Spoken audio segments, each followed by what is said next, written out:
Bonjour et bienvenue sur le podcast Kanpai, format actualité, émission dans laquelle on vous sélectionne et on vous résume l'actualité japonaise, et c'est notre 88e podcast et le 18e au format actualité, émission mensuelle que j'ai le plaisir de partager avec Gaël. Bonjour Gaël. Salut Charlie. Comme d'habitude, ce format se décompose en grandes thématiques que sont le tourisme, la société, l'économie, la politique japonaise, enfin la pop culture. Et petite chose nouvelle aujourd'hui, puisqu'on aura l'intervention d'Anna qu'on vous avait présentée le mois passé. Anna qui nous aide pour le montage des podcasts désormais, les recherches des actualités aussi entre autres. Et elle va nous parler d'un thème qu'elle connaît bien puisque ça parlera de mode et elle nous parlera du créateur Kenzo qui est particulièrement apprécié en France. Et sans plus tarder, Gaël, on peut se lancer pour une vingtaine d'actus sur le Japon. Oui, ça va être un petit peu moins touffu que le mois dernier, qui était un record, je dirais, en termes de... On vous remercie d'ailleurs d'avoir subi et survécu. Ou survécu. Ça sera un petit peu plus digeste peut-être ce mois-ci. Ça dépend des mois. Le mois dernier, c'était un gros mois, puis il y a des actus qu'on n'avait pas encore pu traiter les mois d'avant. Donc, on attend des fois aussi que des actus toutes fraîches soient un peu plus établies pour les mois à venir. Donc, voilà, donc aujourd'hui, ça devrait aller. Il y en a une petite vingtaine.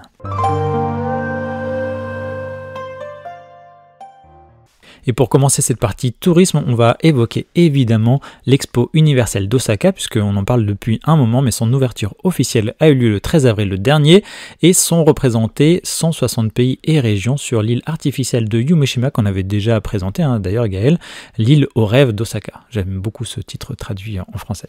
Je pense que c'est l'île aux rêves des politiques qui vont revendre le terrain après au casino. C'était la conclusion de ma chronique, Gaël, mais j'y reviendrai quand même, Désolé. Parce que ça fait toujours plaisir.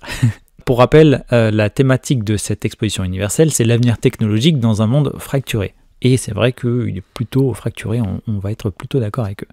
Alors, on ne va pas revenir trop sur les polémiques que sont la construction des pavillons ou encore l'abandon de certains pays en termes de participation à cette exposition, ou alors au processus d'accès des billets, même si on parlera de la billetterie tout à l'heure. Il y a un processus d'accès à la billetterie qui est quand même assez lourd et un système de loterie qui ne plaît pas vraiment pour pouvoir profiter au mieux de l'exposition. Et aujourd'hui, à savoir qu'on a vendu presque que la moitié des places espérées à ce jour. Donc à voir comment ça évolue au fil des jours et des semaines, puisque l'exposition dure 6 mois, et on va compter seulement 5 pavillons qui sont pas encore terminés, donc au final c'est quand même pas si mal par rapport à ce qui était prévisible il y a quelques mois déjà, parce qu'il y avait quand même quelques complications sur place. Alors avant de parler du succès ou non de cette exposition, pour en tout cas son entame, alors lors de la cérémonie d'ouverture, l'empereur Naruhito a déclaré espérer que l'exposition universelle 2025, je cite, offrira au peuple du monde l'occasion de respecter non seulement leur propre vie, mais aussi l'existence des autres. Alors ça c'est une belle maxime, on pourrait se la graver, se la tatouer sur le corps, Gaël peut-être. Et je cite encore l'empereur qui ajoute: il est extrêmement important que des personnes du monde entier se rassemblent et abordent la question de la vie à notre époque, en s'exposant aux technologies de pointe et à la diversité des cultures et des modes de pensée. Et là je clôture la citation. Leur Majesté, l'Empereur et l'Impératrice, ainsi que leurs Altesses impériales, le prince héritier et la princesse héritière Akishino vont bientôt faire leur entrée. Alors cette cérémonie, elle s'est vue également marquée par un record, Gaël, puisqu'il y avait le nombre de drones en circulation qui ont formé une sorte d'arbre, enfin des images avec plus de 1749 drones. Donc là, c'est un nouveau record. Et à ce titre, d'ailleurs, il y a un spectacle quotidien qui est baptisé Un monde, une planète. Et donc, il y aura 184 représentations, soit une chaque soir. Alors, que va-t-on y voir à cette exposition ? Il y a des attractions phares qui sont par exemple la météorite de Mars, donc de la planète Mars, qui est exposée. Il y a un tout petit cœur aussi apparemment qui bat et qui est réalisé à partir de cellules souches. Donc ça, j'ai pas trop vu encore à quoi ça ressemblait, mais ça doit être impressionnant. Il y a quelques robots, des simulations de lancement de fusée, par exemple, avec une sorte de lancement de fusée qui va s'enflammer au-dessus des visiteurs, et des démos de drones, comme on a dit, ou encore un Gundam de 17 mètres de haut et 49 tonnes. Donc ça en fait des choses à voir évidemment, en plus de l'architecture, c'est aussi pour ça qu'on va à l'exposition d'Osaka, c'est pour l'architecture des pavillons. Et pour le pavillon français, eh bien, il a été inauguré par l'actrice Sophie Marceau et le sportif de haut niveau Teddy Riner. Donc on peut y voir des statues de Rodin, la tapisserie d'Aubusson dans le style du studio d'animation japonais Ghibli. Donc ça, on en avait parlé aussi, puisque donc c'est l'artisanat français qui met à l'honneur ses œuvres issues de l'univers de Miyazaki. Ça a été fait par une IA peut-être, non? Oui, je pense que c'est des fils cousus un à un, mais que par ChatGPT. Par IA, oui. À Aubusson. Il y a aussi une gargouille de Notre-Dame qui est exposée, et encore d'autres expositions d'artisanat de luxe et de vin aussi, il me semble.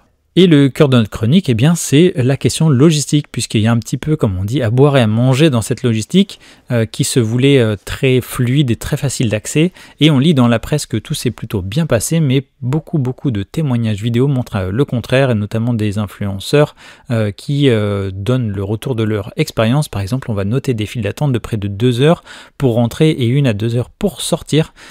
Par exemple, il y avait eu beaucoup de pluie, je crois que c'était le jour de l'ouverture, donc il n'y avait pas d'abri, il n'y avait pas de stand pour manger, donc les gens n'avaient pas de quoi s'abriter pendant ces 2 heures-là de pluie intense par moment. Ah oui, ici on note cette critique, c'est aussi que le projet c'était qu'il n'y ait pas du tout de file d'attente pour l'exposition universelle. Donc là, en tout cas, jusqu'à présent, c'est loupé, mais on suppose que ça va s'améliorer aussi au fur et à mesure. C'est qu'il y a beaucoup de contrôles de sécurité, un peu comme dans les aéroports, donc ça ne facilite pas la tâche.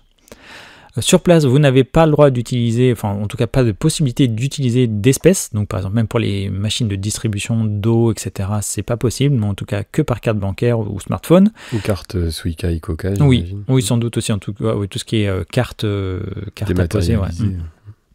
Il y a de nombreux bouchons qui se sont vus créer en ville et pour les transports en commun également, donc l'accès au métro, l'accès au train, et puis sur les routes évidemment. La chaîne Sushikura, par exemple, a affiché plus de 8 heures d'attente à midi. Ce qui est presque autant qu'en ville, en fait. Oui, peut-être, ouais.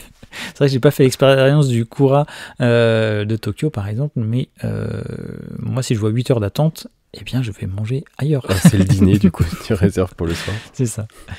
Quelques autres petites choses, par exemple si vous vouliez l'application de traduction, eh bien c'est possible, mais que si vous avez l'App Store japonais. Encore une belle réalisation des concepteurs, et en plus de ça apparemment l'anglais est mal traduit puisqu'il y a beaucoup de kanji qui restent sur la traduction. C'est le site internet d'ailleurs de l'expo, il me semble qu'il était traduit de façon automatique aussi, oui. Ce qui fait que ça a posé des problèmes de traduction. Ouais. Si vous voulez circuler sur place vu que le site est immense, eh bien rien de mieux qu'un plan papier, sauf que ils ne sont pas gratuits et pour faire la queue, ça met quasiment plus d'1 heure pour avoir son petit bout de papier à 200 yens. Il y a aussi l'application qui vous permet d'avoir le plan en digital, mais ça va pas être adapté, alors je vais caricaturer aux personnes âgées, en tout cas aux personnes qui sont moins sensibles à se servir des smartphones ou des tablettes. En plus de ça, il paraît qu'elle est un peu fouillie la carte, donc je ne l'ai pas utilisée, mais apparemment c'est pas le top non plus. Et autre point vigilance que l'on peut noter pour cette exposition, c'est après le décès d'une femme d'une 60aine d'années suite à un malaise, donc plus lié apparemment à une maladie qu'à un coup de chaleur sur place, mais ça pose quand même la question des infrastructures, puisqu'apparemment on note quand même assez peu de zones de repos et zones d'ombre, donc dans les beaux jours qui arrivent, c'est vrai que ça pose question pour l'organisation de cet événement, donc ils vont peut-être être amenés aussi à créer d'autres espaces, ou en tout cas améliorer certains espaces existants. Ouais, c'est potentiellement un problème à venir parce que l'été au Japon, comme on le sait, il fait très très chaud. Et s'il y a peu de zones d'ombre, alors ceci dit, il y a quand même la structure, mais au centre, s'il y a de l'anneau, s'il y a peu de zones d'ombre, il pourrait y avoir des insolations avec une population peut-être un peu plus âgée. Là, c'est un point de vigilance, ouais. Et puis une chaleur qui est très humide, donc forcément, c'est pas la même chose à supporter quand on n'est pas habitué et puis quand on est sensible à ce genre de chaleur.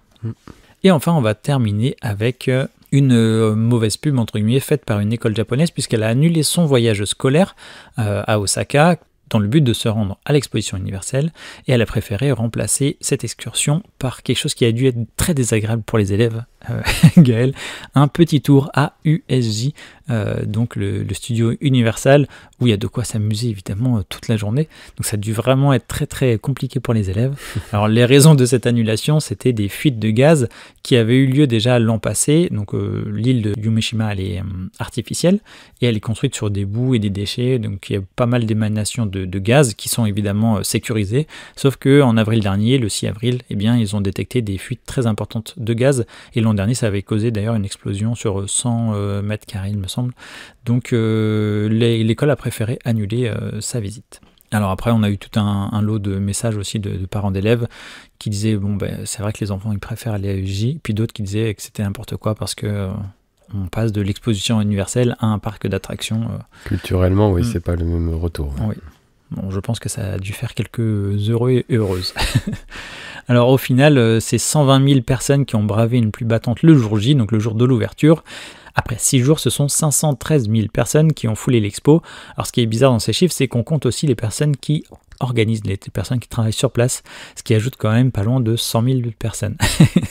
C'est marrant, selon la police et selon les organisateurs. Non, mais ce qui est drôle, c'est qu'en fait, ils ont tellement pas assez de monde qui compte les personnes qui travaillent dans l'exposition universelle et qui, du coup, comptent pour 20% du total. C'est-à-dire que même si à terme, admettons, ils atteignent 10 millions ou 15 millions de visiteurs, en réalité, il y en aura 20% qui seront liés à l'organisation, qui seront là tous les jours, ou presque, en fait. Oui, donc là, c'est vrai que c'est très particulier comme comptage et c'est sans doute pour gonfler un petit peu le succès de cette expo. Ici, Gaël et Charlie du futur, on a un petit complément à vous donner concernant le nombre de visiteurs. En 13 jours, on est à 1 million de visiteurs sur l'expo d'Osaka, ce qui est malheureusement toujours insuffisant pour atteindre cet objectif de 28 millions. Et pour rappel, le comptage actuel comprend à la fois les travailleurs et les médias. Donc on va voir si l'expo arrive à accueillir plus de monde, mais pour l'instant, c'est mal parti pour cet objectif des 28 millions. Et c'est aussi mal parti pour l'objectif des préventes, puisque les préventes comptaient vendre donc en avance 14 millions de billets d'entrée, et au final, il y en a un tout petit peu plus de 10 millions qui se sont vendus, donc il y en a 9,7 millions qui ont été vendus en prévente, et ensuite 700 000 sur place. Donc là encore, on n'est pas dans les clous pour les objectifs fixés. Après, on verra ce que donne le bouche-oreille, parce qu'apparemment, les passes qui permettent de revenir plusieurs fois dans l'exposition fonctionnent assez bien, peut-être même mieux que prévu, donc on verra selon le nombre d'entrées. Ou peut-être qu'ils vont inviter plus de travailleurs, comme ça il y aura peut-être plus de pour gonfler les chiffres, et plus de médias, je sais pas. On vous conseille d'y aller évidemment, et on espère qu'en termes d'organisation ça va s'améliorer. À suivre dans l'actu, on vous conseille de faire une veille quand même à ce sujet-là. Et avant de parler peut-être du fait qu'ils vont raser cette île pour en faire autre chose, tu voulais peut-être nous parler un peu de la billetterie, Gaël ?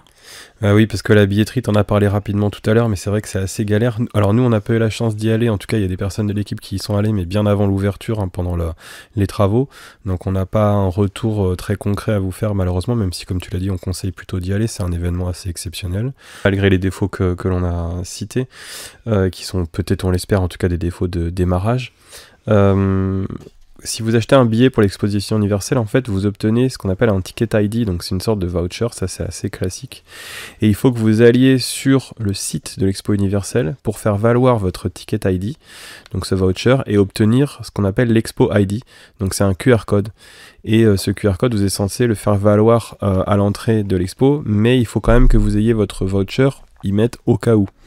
En plus de ça, avec les files d'attente, nous on a des lecteurs et des lectrices de campagne qui nous ont expliqué que il y avait trop de files d'attente côté ouest, donc ils allaient côté est, et en fait il n'y a pas de communication entre les deux portes. C'est vrai que ça peut être un petit peu galère, en tout cas si vous êtes plusieurs, si vous n'êtes pas habitué au smartphone, c'est quand même vraiment pas simple comme système. Et tu ajoutes à ça, comme tu l'as dit, qu'il y a une loterie pour certains pavillons, donc t'es même pas sûr de voir les pavillons que tu veux. Alors il y en a un certain nombre qui sont sans loterie, où tu peux accéder librement, mais malgré tout ça reste un petit peu obscur, assez complexe, pour pas grand chose. On se dit que pour quelque chose, une exposition aussi entre guillemets rare, exceptionnelle, qui a des valeurs, qui promeut des valeurs quand même assez ouvertes, là ils ont fait encore une usine à gaz, un truc hyper compliqué, qui est vraiment dommage, quoi. Tu parlais à l'instant du nombre de personnes qui sont arrivées dans l'exposition universelle. J'ai vu aussi là juste avant qu'on enregistre 525 000 visiteurs à la première semaine, soit 75 000 visiteurs par jour, dont le premier jour qui, comme on l'a vu, était exceptionnel. 75 000 visiteurs en moyenne par jour, c'est la moitié de ce qu'il faudrait pour atteindre l'objectif de 28 millions de visiteurs au total. Donc il va falloir qu'il y ait un sacré changement de publicité, de bouche à oreille, etc. pour qu'ils atteignent ce chiffre, mais on est quasiment sûr qu'ils ne l'auront pas. Moi je tablerais plutôt sur 15 millions, comme on disait, à mon avis ils vont finir là-dessus. Ce qui est dingue, c'est que, alors là c'est que de mémoire, mais la dernière exposition universelle qu'ils ont organisée, donc c'était il y a plus de 30 ans il me semble, ça devait être dans les années 70, je crois qu'il y avait pas loin de 60 ou 70 millions de visiteurs, et je me dis on est quand même en 2025 avec les réseaux sociaux, avec toute la communication qui est hyper facile maintenant. Et le bien tourisme. là, et le tourisme en plus. Il y a ouais. quand même beaucoup de gens qui veulent aller au Japon cette année pour en profiter pour aller à l'Expo universelle. Donc là, viser une vingtaine de millions en objectif, même si c'était un peu plus, on va dire que ça reste un petit objectif entre guillemets. Et pour clôturer cette news, eh bien, on va évidemment vous annoncer, si vous ne le saviez pas déjà, que l'île, en fait, elle a pour vocation d'être effacée, donc rasée, avec tous les bâtiments aussi qui la composent en majorité, et même l'anneau d'ailleurs, et je crois que l'anneau, il ne resterait plus que 1/10 utilisable pour cet anneau en bois, qui est comme la structure en bois ronde, en tout cas circulaire, la plus importante au monde, elle est au Guinness Book des records maintenant. Eh bien, ils vont en faire un casino, ce qui en plus à la base au Japon n'est pas forcément très courant, en tout cas pas bien vu quoi. Ouais, je trouve ça dommage. Enfin, moi qui suis assez amateur d'architecture, c'est vraiment cette structure qui était exceptionnelle dans l'expo. Alors, j'aurais pas la chance de la voir malheureusement, mais ouais, j'espère qu'ils vont quand même faire en sorte de bien la préserver, la mettre en valeur, parce que cette espèce de, voilà, comme tu le disais, de rond, il est vraiment exceptionnel. En plus, quand on préserve 1/10 d'un rond, il n'y a plus de rond du coup. Non. Enfin, un arc de cercle. Oui. Pour en revenir à la construction de ce casino, ce sera la construction d'un complexe hôtelier, donc avec un casino intégré. Les travaux ont déjà commencé, Gaël, depuis le 24 avril dernier à Osaka, et le site il est très proche de l'exposition universelle, en fait il est sur la même île, mais il y a quand même quelques inquiétudes puisque ces travaux occasionnent des désagréments, que ce soit la circulation des engins, le bruit que ça génère, etc. L'objectif c'était que le resort composé d'un grand hôtel, d'un casino et d'installations pour créer des conférences puisse ouvrir pour l'année 2030 sur Yumeshima. Pour citer le gouverneur d'Osaka, ce serait le premier resort de ce type au Japon. Nous aimerions apporter la croissance économique à Osaka et au Japon. Le gouvernement de la préfecture d'Osaka et l'opérateur ont dévoilé quelques mesures pour minimiser l'impact sur l'exposition, en réduisant par exemple les travaux quand il y aura une forte demande, en tout cas beaucoup de visiteurs attendus pour l'événement. Ça peut être aussi le fait de retarder des opérations nécessitant des engins lourds jusqu'à la fin de l'exposition en octobre.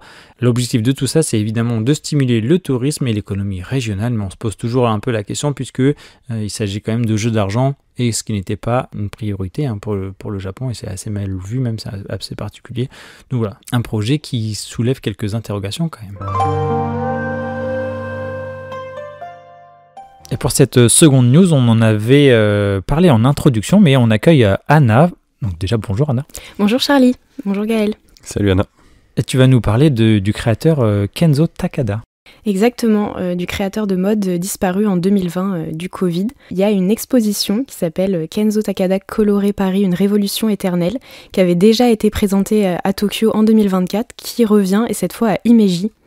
Et pas pour rien, je vais vous expliquer après. Elle a ouvert le 12 avril dernier et elle se tiendra jusqu'au 21 juillet 2025 au musée d'art de la ville de Himeji.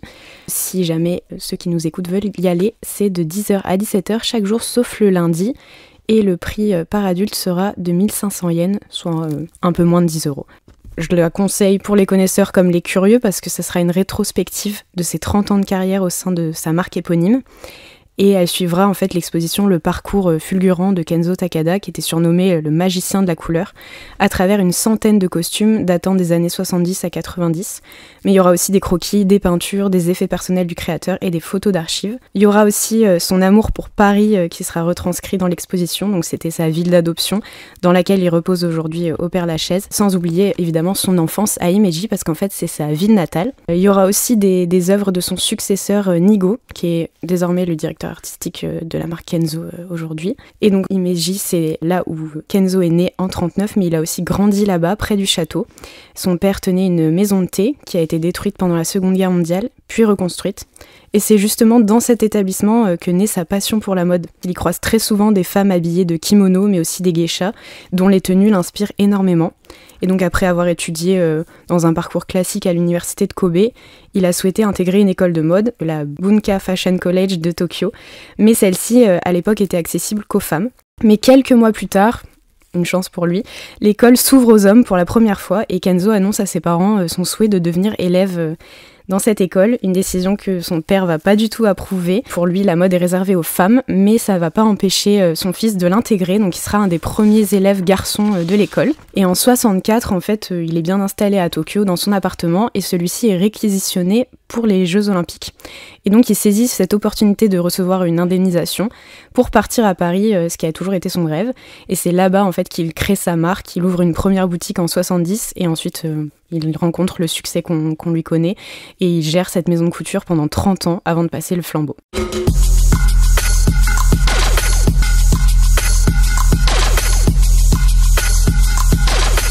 Kenzo World, le nouveau parfum intense. Pourquoi Kenzo est si connu aujourd'hui? En fait, il utilisait beaucoup le coton dans ses vêtements, au point d'être surnommé le poète du coton. Et il privilégiait aussi des formes amples, ce qui était totalement en contre-courant avec l'époque. Dans les années 70, on préférait les vêtements très ajustés, qui étaient très en vogue.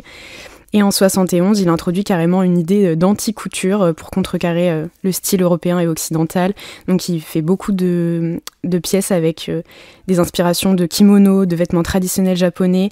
Il introduit aussi des couleurs hyper vives, des motifs très chatoyants qui seront sa signature mais qui cassent totalement avec les codes de l'époque parce qu'on préfère des teintes très sobres qui passent partout.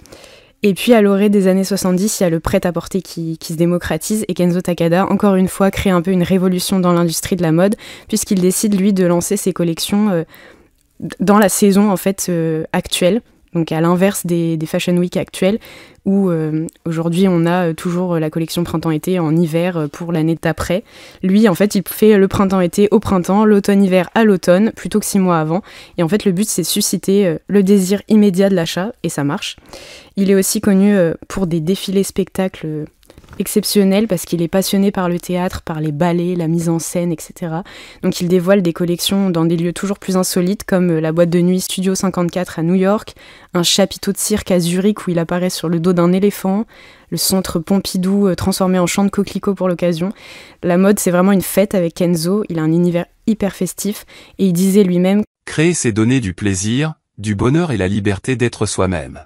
Donc c'est vraiment sa marque de fabrique, les défilés spectacles, et c'est quelque chose que reprendront d'autres couturiers plus tard comme Thierry Mugler ou Alexander McQueen. Et justement, pour son dernier défilé, donc celui de ses 30 ans de carrière qui s'est déroulé en 99, il avait choisi d'exposer un chef-d'œuvre au public, une robe de mariée, qui était réalisée à l'aide de rubans à fleurs colorés qu'il avait collectés pendant 20 ans. Donc on reconnaît un peu le côté collectionneur des Japonais là-dedans. Et c'est une pièce... C'est une pièce qui sera exposée justement dans la dernière salle de l'exposition, donc une raison de plus d'aller voir cette expo. Je crois qu'on vous avait pas menti, on vous a dit qu'elle était connaisseuse en mode, et bien c'est vrai qu'on a appris plein de choses. Alors je savais que Kenzo avait pas mal de succès en France, par contre je savais pas du tout qu'il était enterré à Père-Lachaise, il a choisi et que c'était un des premiers endroits où il était allé aussi après pour sa formation, quoi. Donc il a vécu 30 ans à Paris, c'est ça ? En fait, il est presque jamais retourné au Japon pendant sa carrière. Peut-être vous avez pris un croissant un jour dans une boulangerie et qu'il était derrière vous. Bon, très bien, merci encore Anna. Ouais, on a appris plein de choses. Donc si on veut y aller, faut pas tarder parce que c'est jusqu'à 21 juillet, comme l'a dit Anna.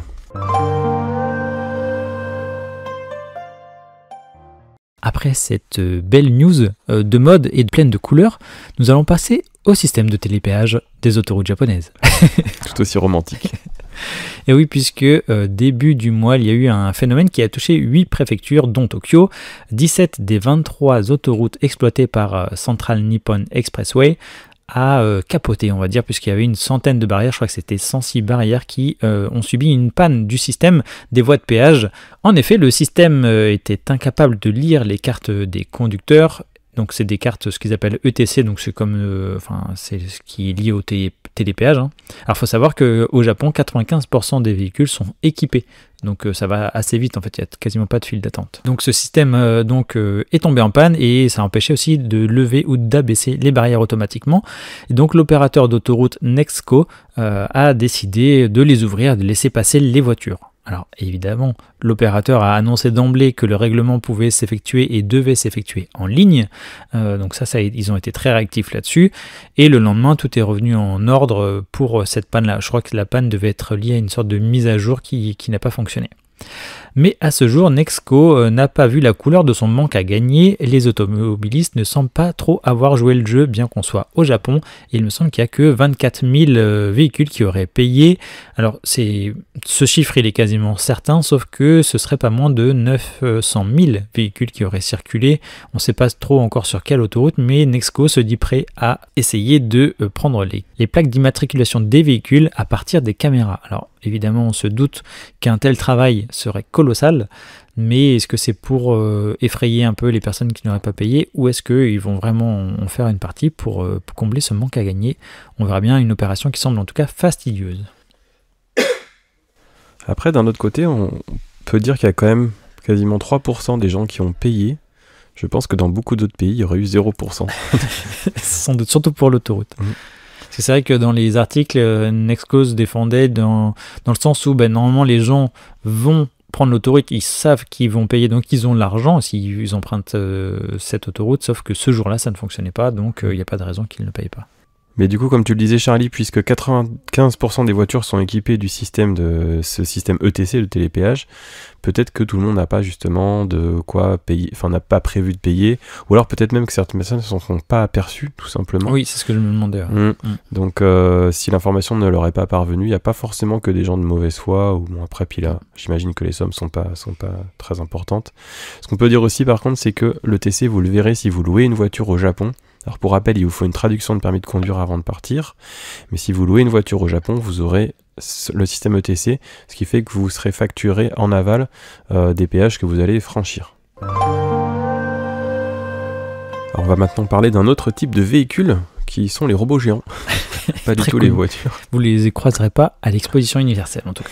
Donc en tout cas, on va se diriger du côté de Hamamatsu, donc pas très loin de Tokyo, car la ville a annoncé une initiative touristique sur le thème de la série donc Evangelion, que vous connaissez si vous aimez les robots géants, et ce projet s'appelle le projet Shin Hamamatsu. Donc il y a un lien entre la ville et l'anime, c'est la gare de Tenryu Futamata, sur la ligne Hamanako qui traverse la ville. Et bien cette gare a servi de modèle pour le Village 3, c'est le décor du dernier film de la tétralogie, donc Rebuild of Evangelion. Sachant que déjà Tokyo 3 était une ville donc de la série Evangelion qui était inspirée de Hakone, enfin en tout cas qui se trouvait sur le lieu où se situe Hakone. Et d'ailleurs la ville de Hakone capitalise beaucoup sur le succès du manga Evangelion et de l'anime.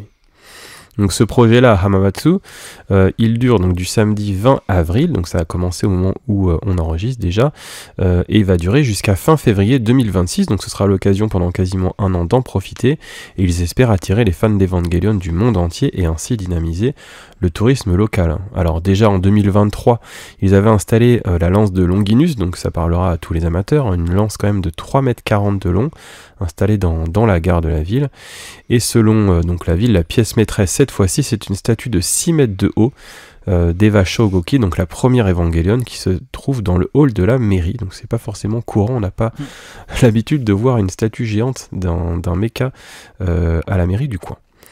Donc le premier jour à l'ouverture du public, le 20 avril, il y a eu 170 visiteurs au moment de l'ouverture des portes. Et à ce moment-là, il y a eu une cérémonie d'ouverture, donc avec le groupe de musique des pompiers de la ville qui a joué la chanson de l'animé, donc ça devait être assez rigolo.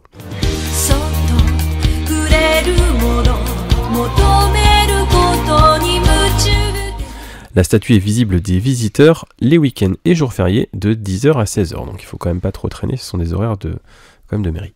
Ah oui, alors en clin d'œil à l'arrondissement de Tenryu, donc c'est une zone qui a inspiré le fameux Village 3 dont on parlait tout à l'heure. L'emblème fabriqué en bois de Tenryu, donc de forêt locale, sera installé à côté de la statue d'Eva Shogoki, donc Eva 01. Et puis les trains que vous connaissez sans doute sur le thème d'Evangelion, ces fameux trains violets, circuleront aussi à certaines heures et passeront donc dans la gare. Alors il y a quelques petits cadeaux pour les visiteurs, notamment si vous répondez à une enquête, vous pouvez recevoir des autocollants en édition limitée. Et puis il y a un fameux stamp rally, alors tous ceux qui sont allés au Japon le savent en fait, par exemple dans les gares vous avez souvent ça. C'est une sorte de petit parcours que vous devez faire pour collectionner les tampons en fait, on en voit aussi dans certains jeux vidéo. Vous avez des petits carnets, un peu des goshuin, dans lesquels vous devez taper en fait les tampons pour dire je suis allé à tel ou tel endroit. Et bien là ils en ont fait un spécial qui s'appelle le Humanity Ride Project. et vous avez 21 endroits le long du chemin de fer Enshu où vous pouvez aller pour tamponner votre Go-Shunsho, et du coup si vous avez collecté au moins 10 tampons dans les stations spécifiques, et bien vous aurez à nouveau un autocollant en édition limitée qui représente l'œuvre d'art Shin Hamamatsu Project. C'est pas mal de récompenser si on a la collection complète, je trouve. Ça amène, ça stimule un peu, puisqu'après on a quelque chose de collecteur derrière, quoi. Bon, ce n'est qu'un autocollant. Oui, mais quand même. Mais quand même. Et exceptionnel. Peut-être que ça se vendra sur eBay des milliers d'euros. Sans doute.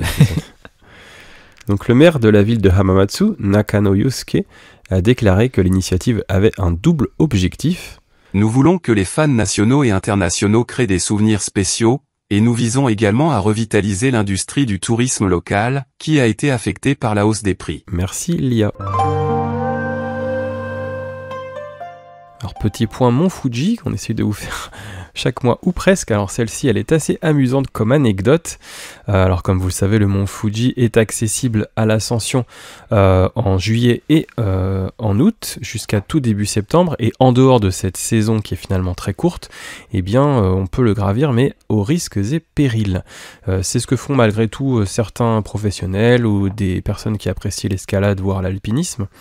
Et on a appris là il y a quelques jours seulement, aux infos japonaises, qu'un jeune universitaire a dû être secouru, alors tiens-toi bien Charlie, non pas une fois mais 2 fois en une seule semaine. Est-ce que tu veux dire qu'on peut te secourir une fois mais pas 15 ?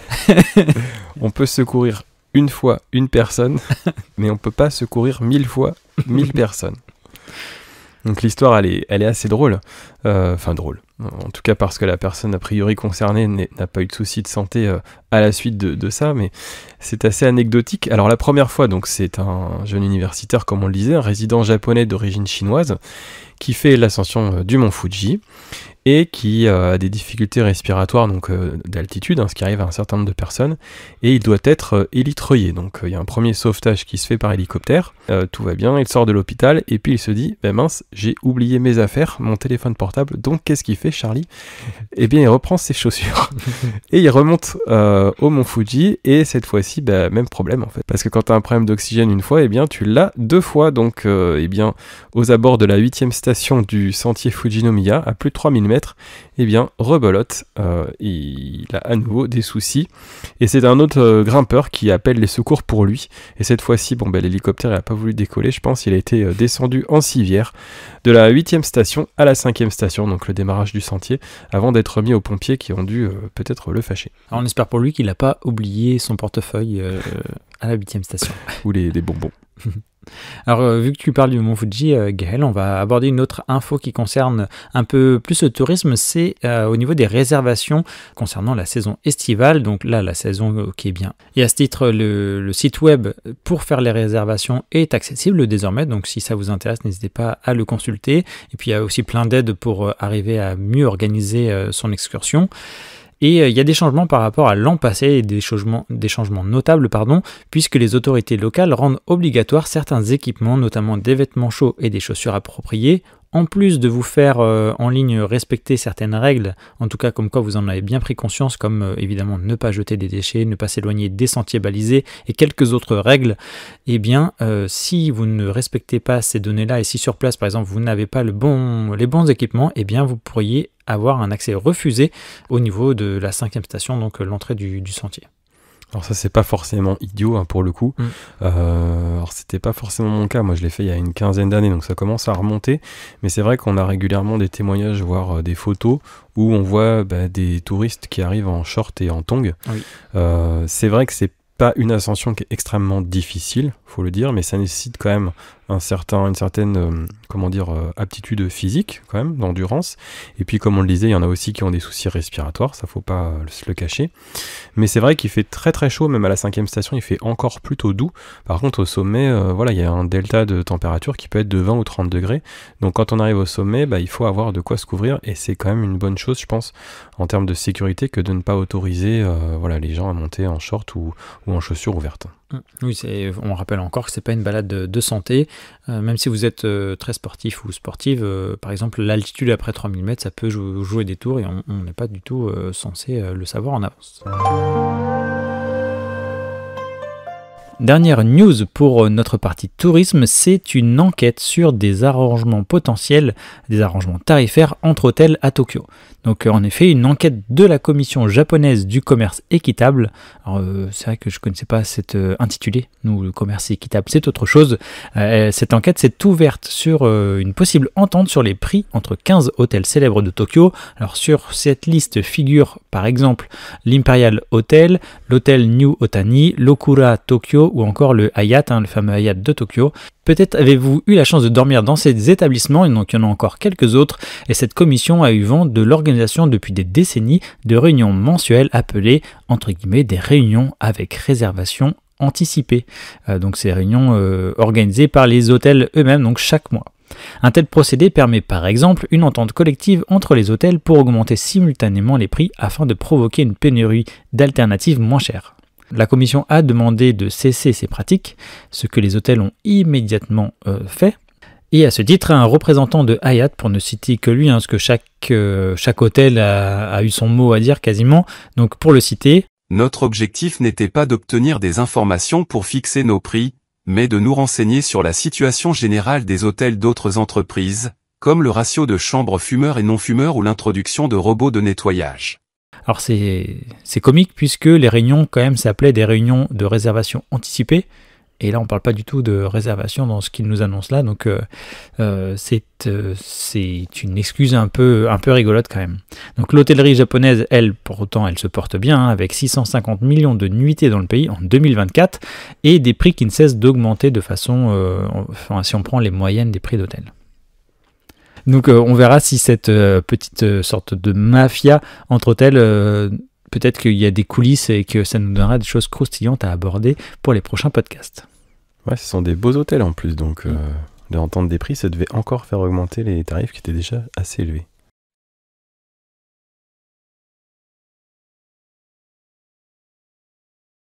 Première news de notre rubrique Société pour ce mois-ci, on va parler de Todai, donc l'université de Tokyo, qui accueille un nouveau département, et ce département sera en anglais. Alors aussi bizarre que ça puisse paraître, eh bien jusqu'à présent l'université Todai, donc l'université de Tokyo principale, n'avait pas de département international.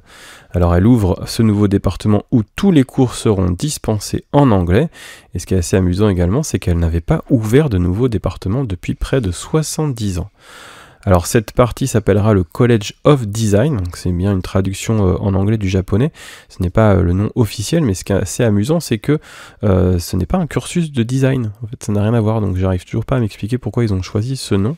On n'a pas encore de détails sur les cours ou les filières qui seront abordées, mais l'université souhaite former, je cite, le traitement de questions complexes comme le changement climatique, la biodiversité ou la digitalisation. Alors cette initiative, elle sert à accueillir plus d'étudiants étrangers. Le parcours sera découpé en bachelor plus master sur 5 ans. Et alors à l'université de Tokyo actuellement, seulement 2% des étudiants de premier cycle ne sont pas japonais, ce qui est un ratio quand même assez faible par rapport aux grandes universités mondiales. Ça contraste avec les grandes écoles d'autres pays. Alors, les cours sont assurés par des professeurs de l'université qui ne sont pas japonais. Et le doyen de ce département de l'université sera le premier doyen étranger. Donc l'objectif c'est d'avoir 100 élèves par an dans ce département, dont 50% de non-japonais. Et l'examen d'entrée de Todai, qui est réputé extrêmement dur, ne sera pas vraiment impacté parce que ce College of Design aura un processus d'admission indépendant. On ne sait pas grand-chose dessus pour l'instant, à ceci près que sur le site on nous dit que le processus de sélection évaluera le potentiel des étudiants sur leurs parcours académiques, leurs qualités personnelles, leurs talents et les expériences de vie qu'ils ont vécues. C'est quand même assez large, je pense, peut-être quelque chose d'assez artistique. Alors les étudiants de cette partie, donc College of Design, auront l'obligation de se loger à l'internat pour leur première année, afin de favoriser le vivre ensemble entre étudiants internationaux. Et contrairement aux autres départements de l'université de Tokyo qui commencent leur année scolaire au printemps, comme les entrées en avril dont vous parliez avec Marjorie dans le podcast Avril, eh bien ce département débutera son année scolaire en automne pour s'adapter aux normes académiques d'Amérique du Nord et d'Europe. Donc peut-être une entrée en septembre comme on en a l'habitude. Donc l'ouverture de ce département est prévue dans un peu plus de 2 ans, à l'automne 2027, le temps de tout bien mettre en place, je pense, et puis de trouver un nom qui soit un peu plus logique.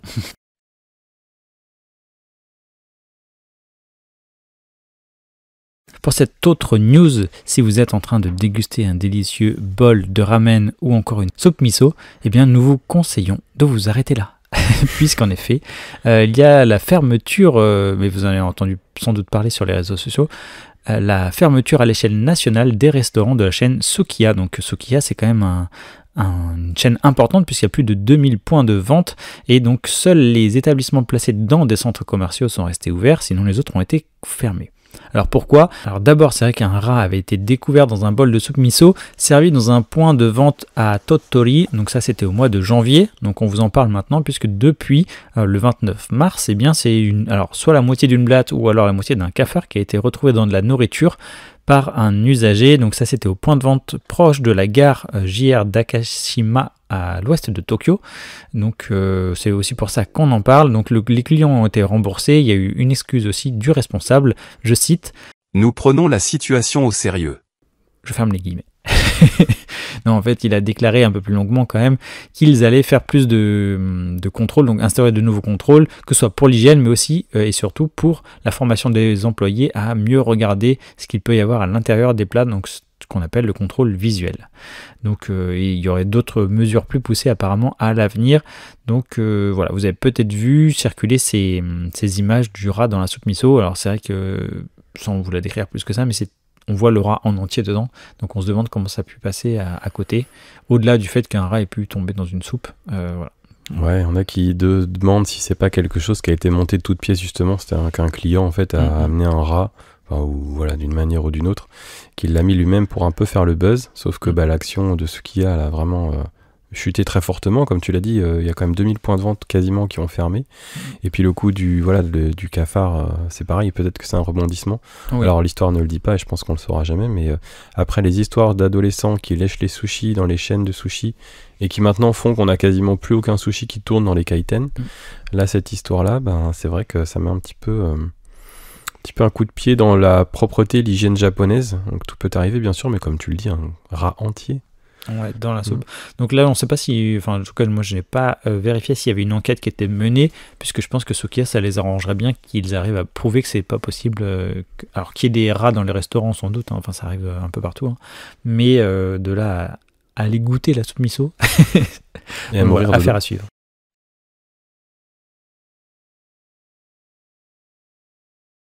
Alors je ne sais pas si vous êtes un auditeur ou une auditrice du podcast Kampai depuis un certain temps, mais on vous a déjà parlé d'un professeur qui avait vu sa retraite amputée ou quasiment même disparue à la suite d'un café. Je crois qu'il avait pris un café long, c'est ça, en payant un café court. 4 fois, il l'a fait 4 fois, Gaël. Il a appuyé volontairement sur café long au lieu de café court. Bon, ceci dit, il a eu de la chance de ne pas aller en prison quand même. C'est une grosse bêtise.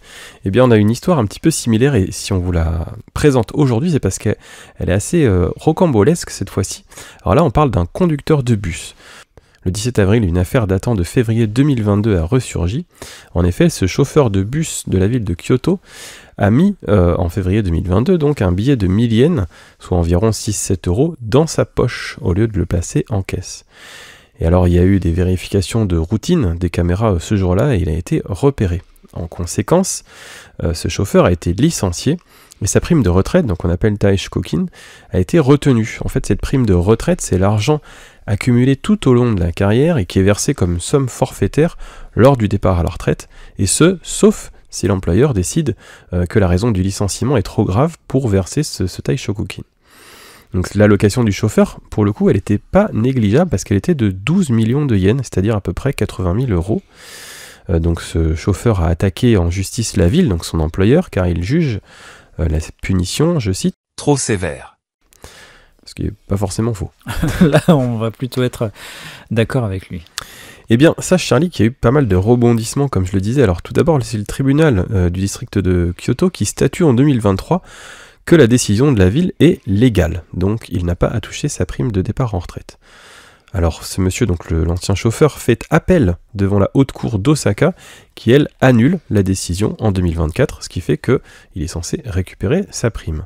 Le motif de l'annulation de la haute cour d'Osaka, c'est que le montant volé est très faible et déjà compensé par le licenciement. la ville de Kyoto, assez mécontente de ce nouveau verdict, fait à son tour appel devant la Cour suprême du Japon, et ce 17 avril 2025, donc il y a quelques jours, la plus haute cour du pays annule la décision de la haute cour de Kyoto. Les 5 juges sont unanimes, la retenue de l'allocation est légale. Pourquoi ? Parce que empocher des fonds publics est un acte d'inconduite grave qui a, je cite, « considérablement endommagé la confiance du public dans le secteur des autobus ». Donc l'affaire est close, le chauffeur est privé de sa prime et il a 3 ans de frais juridiques à régler. Donc non seulement il ne récupère pas ses 80 000 € qu'il avait cotisés pendant toute sa carrière à la mairie de Tokyo, et en plus de ça il doit payer, je pense, quelques milliers, voire peut-être quelques dizaines de milliers d'euros de 3 ans de procédure juridique. C'est un petit peu dur peut-être pour 6-7 €, je sais pas, alors faut pas voler, hein. C'est sûr qu'il vole un œuf, vole un bœuf, mais c'est un petit peu disproportionné peut-être. Et j'aime bien la phrase de apporter atteinte à la confiance du public dans le secteur des bus. C'est étonnant puisque avec le PLD par exemple, qui a abondamment pris dans les caisses publiques, eh bien il n'y a pas eu de jugement aussi rapide, on va dire. Je pense que monsieur Ishiba va toucher sa retraite. Ouais, peut-être, oui. Et tous les autres aussi. Et d'ailleurs, tu nous disais que ça doit piquer. Eh bien, j'ai relevé 2 citations d'internautes à ce sujet, des internautes japonais, Gaël. Une qui dit « Aïe, ça doit faire mal ». Et l'autre faux. qui dit « Qui court après 2 lapins n'attrape ni l'un ni l'autre ». Je ne la connaissais pas, celle-ci. Ça doit être traduit du japonais, je suppose. Mais bon, je trouve ça cocasse.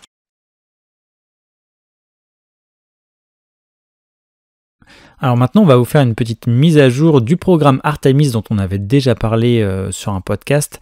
Eh bien, le programme Artemis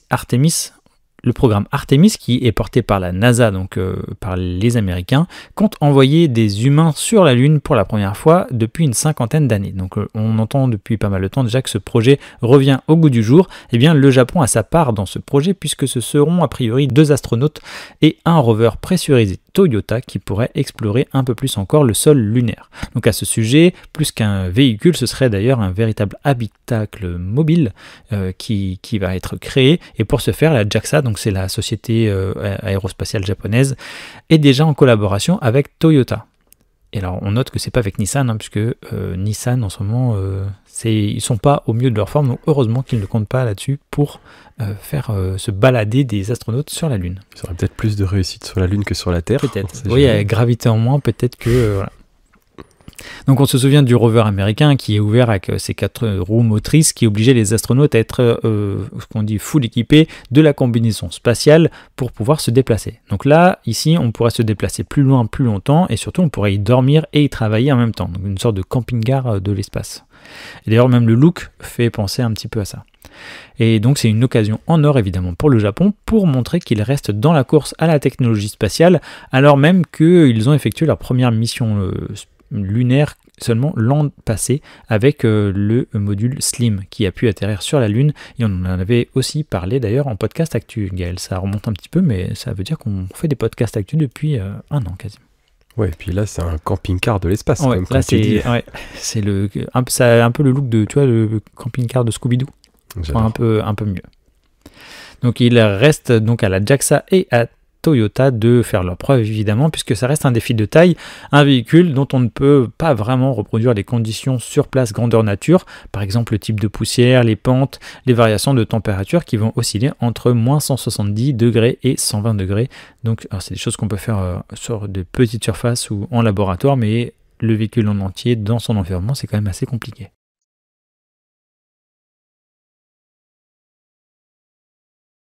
Alors on ne sait pas s'il y aura de pédales d'accélérateur sur ton camping-car de l'espace. Mais en tout cas, dans les voitures de notre bonne vieille Terre, eh bien, il va y avoir bientôt un dispositif de sécurité au Japon qui va devenir obligatoire pour toutes les voitures qui seront en vente à partir de septembre 2028. Alors en fait, ça va consister à bloquer la pédale d'accélérateur lorsqu'un obstacle se situera entre 1 mètre et 1 mètre 50 devant la voiture. Et ça va aussi stabiliser l'allure du véhicule sous les 8 km/h, donc très très doucement, même quand le conducteur appuiera à fond sur la pédale d'accélérateur. Donc le conducteur lui sera informé par des notifications que ce système s'est activé et qu'il devrait relâcher la pédale. Alors cette décision, elle est prise à la suite de nombreux accidents de conducteurs qui confondent pédale de frein et d'accélérateur. On ne va pas les citer, mais en général, ce sont plutôt les seniors. et si possible des politiciens japonais qui après s'enfuient avec l'aval de la police. Non, ça c'est déjà vu, c'est pour ça que je le cite. En vérité, il n'y a pas beaucoup de changements, car la plupart des voitures produites au Japon ces dernières années ont déjà ce système un petit peu en avance sur la législation. Et c'est pas un changement notoire du coup, parce que selon le sondage du ministère, 94% des voitures produites pour un usage domestique en 2023 étaient déjà équipées de ce système capable de contrôler les mouvements avant et arrière. Donc le ministère du Territoire, des Infrastructures, des Transports et du Tourisme va réviser l'arrêté ministériel pour que toutes les voitures, donc 100% des voitures automatiques, soient équipées du système. Alors, on cite une voiture automatique, parce que les manuels, les voitures avec boîte mécanique, en fait, ne sont pas concernées, mais il n'y en a quasiment aucune au Japon, donc c'est pas très grave. Le but, l'objectif en fait de ce système, c'est de réduire le nombre de voitures qui emboutissent les façades de magasins, ou pire, qui écrasent des enfants. Parce qu'il y a quand même des cas assez réguliers, effectivement, souvent de personnes âgées qui confondent les pédales et qui rentrent dans des magasins. Il y a même, je crois, un compte Twitter qui recense les voitures qui rentrent dans les magasins. Voilà. Si ça vous intéresse. La plupart du temps, heureusement, il n'y a pas de blessés, mais c'est vrai que... Non, pourquoi j'ai dit ça de manière un peu cynique, c'est parce qu'il y a eu un politicien il y a quelques années, japonais, très très vieux, je crois avec pas loin de 90 ans, donc toujours au volant, et qui a écrasé une maman avec une poussette, et voilà, les bébés et les enfants sont morts, et ça avait fait grand bruit parce qu'il était retourné chez lui, avant finalement, devant le tollé, en fait, d'être mis en examen, et puis il y a eu un procès, je me souviens plus de l'issue, mais peut-être qu'il a eu une tape sur le doigt, et je pense qu'il aura quand même sa retraite, lui. Oui, je vais dire, lui, pour le coup...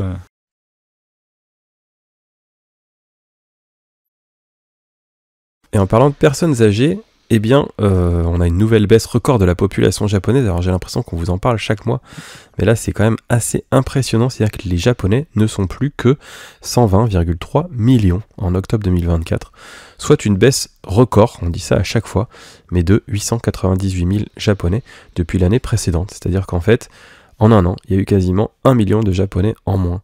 En cause, toujours la même chose, le vieillissement de la population donc, et le déclin des naissances. Donc la population totale, incluant les résidents étrangers, a elle aussi baissé à 123,8 millions, soit 550 000 de moins qu'en 2023. Ça veut dire quoi ? Ça veut dire qu'il y aura 3 millions et demi de résidents étrangers au Japon, et ça veut aussi dire qu'il y a plus d'arrivées de résidents étrangers que de départs. En fait, la chute est plus importante au niveau des Japonais eux-mêmes. Donc c'est la 14e année de baisse consécutive, selon le ministère de l'Intérieur. Les personnes japonaises âgées de 14 ans et moins, donc les jeunes, ne sont plus que 13,83 millions, donc une baisse de 343 000 jeunes, et ils ne représentent plus, les enfants et ados, que 11,2% de la population. A l'inverse, le nombre des personnes âgées de 65 ans et plus, donc les seniors, a augmenté de 17 000, avec 36,24 millions de personnes, soit 29,3% de la population. Ça veut dire que les seniors sont 30% des Japonais. Ça va continuer à baisser, comme on l'a dit, parce que d'ici 2050, je crois que les Japonais ne seront plus que moins de 100 millions, si je dis pas de bêtises. Et en 2500 et quelques, on avait dit quoi, Gaël ? Qu'ils s'appelleraient tous Sato. Saito ou Sato, ouais. Sato, ouais. Donc il n'y aurait plus qu'un seul nom de famille.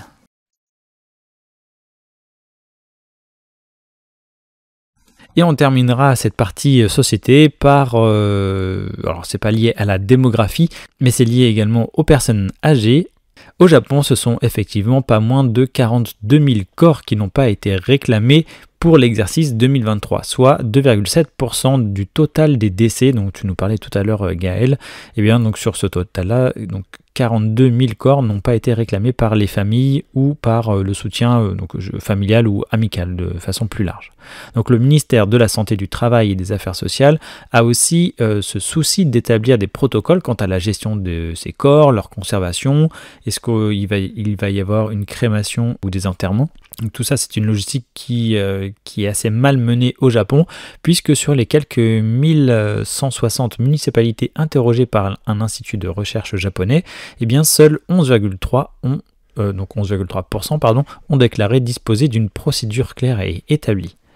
Niveau prévision, l'Institut national de recherche sur la population et la sécurité sociale annonce que 44% des ménages d'ici 2050 seront composés d'une seule personne. Donc près de la moitié des ménages au Japon devraient être composés donc d'une seule personne. Je le redis, mais c'est pour personne seule. Pour que ce soit bien clair.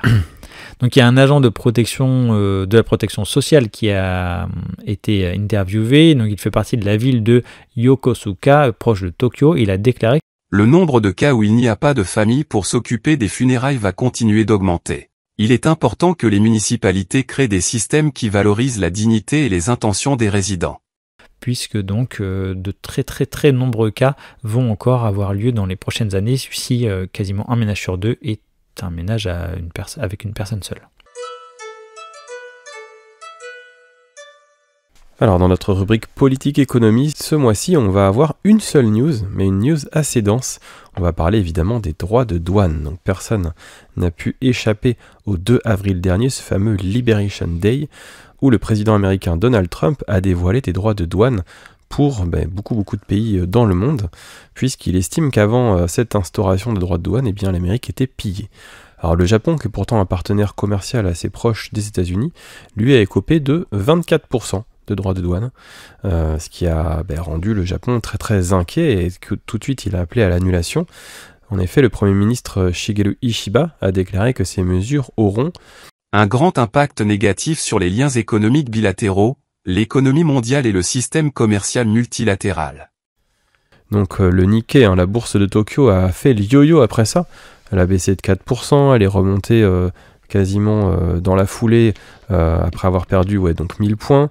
Elle a atteint son chiffre le plus bas depuis le 6 août. Elle est revenue quasiment à la normale à la suite des changements de décision de Donald Trump. Donc elle est remontée de 6% le 8 avril. Elle a rechuté de 9%, mais on va pas vous faire l'historique. Mais c'est vrai que c'est une situation qui est assez complexe pour le Japon et pour beaucoup d'autres pays d'ailleurs. Mais les droits de douane ont pas mal évolué dans un sens, dans l'autre, à mesure que Donald Trump a soufflé un petit peu le chaud et le froid. En tout cas, c'est quand même le 3e plus gros décrochage de la bourse de Tokyo depuis 1945. Et il y a une grosse inquiétude japonaise sur l'économie parce que ces 24% annoncés avant, donc la fameuse suppression de 90 jours pour le délai de négociation, s'ajoutait aux 25% de droits de douane qui s'appliquent sur les véhicules. Alors il faut savoir que le Japon exporte beaucoup ses véhicules, on en parle assez régulièrement, notamment Toyota, et c'est sûr qu'une taxe à 49%, c'est pas la même chose qu'une taxe à 25%. Donc ça c'est une menace sur l'ensemble de l'économie de l'archipel. Il y a plusieurs raisons qui peuvent l'expliquer. Soit il va falloir quelques années pour que le Japon ou Toyota créer des usines aux États-Unis s'ils le souhaitent, ou alors ils vont, du fait de la chute des ventes, devoir licencier des personnes au Japon parce qu'il n'y aura plus autant de voitures à produire. Il y a une inquiétude de la population à ce niveau-là, et d'ailleurs un sondage de Kyodo le dit, 84,2% des sondés pensent que les droits de douane vont impacter leur quotidien, même au-delà de la voiture, tout simplement par une augmentation du coût de la vie. Et 73,9% pensent que la politique tarifaire de l'administration Trump est injustifiée. Seulement 18,3% se prononcent pour des représailles du Japon en termes de droits de douane, ce qui montre bien l'aspect très peu belliqueux de la population japonaise. Alors peut-être que maintenant ils vont arrêter de dire que c'est de la faute des touristes que le riz augmente et que ce sera peut-être de la faute de Donald Trump. Peut-être. Beaucoup plus grave que les voitures, la Switch 2. Les précommandes de la Switch 2 ont été retardées aux États-Unis. En effet, l'annonce de la Switch 2 a eu lieu le même jour que le Liberation Day, donc un petit peu plus tôt dans l'après-midi pour nous. Et les précommandes de la console devaient commencer le 9 avril.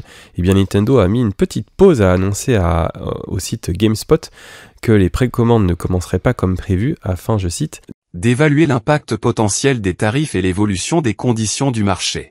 Alors la date de lancement de la console reste inchangée le 5 juin, mais ça on va en parler dans une news un petit peu plus tard dans notre rubrique culture populaire. Et finalement, donc là peu avant qu'on enregistre, Nintendo a annoncé que les précommandes aux États-Unis allaient bien avoir lieu pour la Switch 2 et les prix n'ont pas augmenté, c'était un petit peu la crainte. Seuls les accessoires augmentent, alors peut-être que Nintendo va réduire sa marge, ou alors peut-être qu'il parie pour qu'il y ait une résolution, que les négociations aboutissent en tout cas entre les deux pays. Après, c'est pas forcément une bonne nouvelle du côté du dollar, parce que le 22 avril, le dollar américain a même baissé en dessous des 140 yens, donc à 139 yens pour un dollar, et c'est la première fois depuis septembre, donc pour le coup, c'est pas le yen qui s'apprécie, c'est le dollar qui se déprécie, et c'est le cas également face à l'euro, mais là, on le voit par exemple sur le prix du JR Pass, eh bien le JR Pass coûte beaucoup plus cher en dollars depuis que Donald Trump a fait ses annonces. Les ministres des Finances japonais et américains se rencontrent cette semaine au moment où on enregistre à Washington. Il y a déjà eu des ambassadeurs qui sont venus, des négociateurs. A priori, c'est en bonne voie et le Japon annonce qu'un accord tarifaire sera bientôt trouvé selon la source gouvernementale. Donc à ce jour, rien n'est encore fixé avec la politique de Donald Trump, mais les deux États sont toujours en discussion. Et on apprend donc le 25 avril, de la bouche même de M. Trump, que les deux pays sont proches d'un accord concernant ces droits de douane. Alors à ce titre, un deuxième cycle de négociations doit s'effectuer à peu près au moment où ce podcast est diffusé, à la sortie de cet épisode. Donc nous, on n'a pas encore le résultat. Et le ministre de la Revitalisation économique du Japon doit justement rencontrer sur 3 jours à Washington le secrétaire du Trésor américain en vue de poursuivre ces négociations. Mais toutefois, en vue de réduire les impacts négatifs de ces droits de douane si jamais ils devaient être maintenus, parce que l'issue est quand même assez incertaine encore, le gouvernement Ishiba a d'ores et déjà annoncé mettre en place un grand plan d'aide national et à ce titre, il s'est notamment engagé à réduire les prix de l'essence et du diesel. Alors même si c'est pas forcément significatif, 10 yens par litre, ça fait à peu près 6-7 centimes, et également à subventionner les factures d'énergie dès le mois prochain. Donc on voit que ça reste quand même une inquiétude, même si les négociations vont bon train. Pour notre partie pop culture, nous avions déjà évoqué ce titre, Gaël, puisque tu y avais joué d'ailleurs un jeu de chez la team Asobi. Tu nous en avais parlé en podcast. Donc c'est Astro Bot, jeu de l'année 2024 qui remporte les BAFTA Game Awards. Donc ce sont les British Academy of Film and Television Arts qui ont été remportés de nouveau par ce jeu. And the BAFTA goes to Astro Bot. Alors depuis 2004, les BAFTA du jeu vidéo, comme on les appelle, ils vont privilégier en partie des petites productions ou alors des succès un peu surprises, contrairement à d'autres cérémonies de récompense liées au monde du jeu vidéo. Et Astro Bot, ce jeu donc sorti en 2024, dont le français Nicolas Doucet d'ailleurs est à la tête puisqu'il est directeur du studio, il repart de la cérémonie avec de nombreux prix. Et ce sont le prix du meilleur jeu de l'année, le prix de la meilleure animation, meilleur son, meilleur jeu familial et enfin meilleure conception. Donc ça fait beaucoup de cadeaux à la clé pour cette belle production. Alors au sein de cette cérémonie, les organisateurs et organisatrices ont instauré une catégorie bonus basée sur le vote du public. On aime toujours bien ça fait toujours des petites anecdotes à raconter. Pour celle de 2024, c'était la question quel est le personnage de jeu vidéo le plus emblématique de tous les temps pour vous ? Eh bien, les participants et participantes avaient répondu Lara Croft. Et pour cette édition 2025, la question était quel est pour vous le jeu vidéo le plus influent de l'histoire ? Eh bien, c'est Shenmue qui a été élu. Et en effet, ce titre de Sega, sorti en 1999 sur Dreamcast, a vraiment marqué l'histoire du jeu vidéo, puisque en fait, il a popularisé de très nombreuses mécaniques qui sont aujourd'hui quasiment omniprésentes dans les jeux vidéo. Par exemple, on va avoir, donc c'est juste une liste non exhaustive évidemment, mais l'implantation de QTE, des cycles jour-nuit dans le jeu vidéo, avec aussi la vie des PNJ, c'est-à-dire que vous pouviez suivre un personnage et il faisait un petit peu sa vie, il allait au restaurant, il allait marcher dans la rue, on voit même des personnes alcoolisées qui dansent comme au Japon, enfin qui dansent, qui tanguent, c'est ça. Ou encore la possibilité de faire des combats un peu plus tactiques que ce qu'il y avait avant. Je sais pas, peut-être que tu vois d'autres choses, je sais pas si tu avais joué toi à Shenmue, Gaël. Ah oui, complètement, moi j'étais premier client, un des seuls clients d'ailleurs, je crois qu'il s'est vendu qu'à 500 000 exemplaires. C'est un peu le jeu qui a conduit Sega à sa chute financière, qui leur a fait arrêter d'être constructeur de consoles. C'était un jeu qui était extrêmement cher à produire, qui a été fait par Yu Suzuki, qui est un grand créateur de jeux vidéo japonais. Et oui, c'était à l'époque incroyable, au niveau justement des personnages, du rendu des visages, de l'ambiance de vie quotidienne aussi. On avait vraiment l'impression d'être au Japon. On avait l'impression que c'était un open world alors qu'en fait il y avait 3 rues. Non, c'est vraiment un jeu légendaire, assez culte. Il y a peu de gens qui y ont joué, mais je pense que cette récompense, elle est totalement méritée, même si elle sert pas à grand chose en réalité. Elle représente bien ce que le jeu a créé et tous les jeux suivants qui s'en sont inspirés. Alors, parmi le top des 10 jeux évoqués par le public, donc suite à ce vote des jeux les plus influents de l'histoire, eh bien on retrouve 4 jeux japonais en tout, dont en plus de Shenmue, Super Mario Bros en 3e position, The Legend of Zelda Ocarina of Time en 4e position, et Super Mario 64 en 8e position. Donc ça, je pense que ça va forcément réveiller quelques souvenirs nostalgiques chez quelques joueurs et joueuses. comment vous faire ce podcast actualité mensuelle sans vous parler du reveal, donc l'annonce de la Switch 2. On vous avait déjà parlé de la présentation en fait de la console. Là, ils ont vraiment tout annoncé le 2 avril, donc jour Liberation Day, comme on dit. Ça a libéré beaucoup de fans de Nintendo. Nintendo Switch 2. Joy-Con 2 controllers that attach in a snap, and a big, vivid, high-def screen. Play games using each Joy-Con 2 as a mouse. Chat with friends and family. And see their faces while playing games. Nintendo a en effet annoncé et présenté sa nouvelle Switch 2 en détail avec quelques jeux lors d'un Nintendo Direct que nous d'ailleurs on a allègrement regardé au bureau sur la télévision. Vous avez déjà sans doute entendu qu'elle était dispo en précommande et elle sortira le 5 juin. Alors ce qui a un petit peu surpris tout le monde entre guillemets, c'est son prix. Alors en Europe elle va coûter 470 € la console et il y aura un pack avec Mario Kart World qui coûtera environ 500 €. Mais on la trouve déjà en grande surface un petit peu moins chère, par exemple. Je crois à Cultura ou à Leclerc, elle est à 439 €. Alors au Japon, elle est beaucoup moins chère, à 310 €, équivalent en fait à 50 000 yens.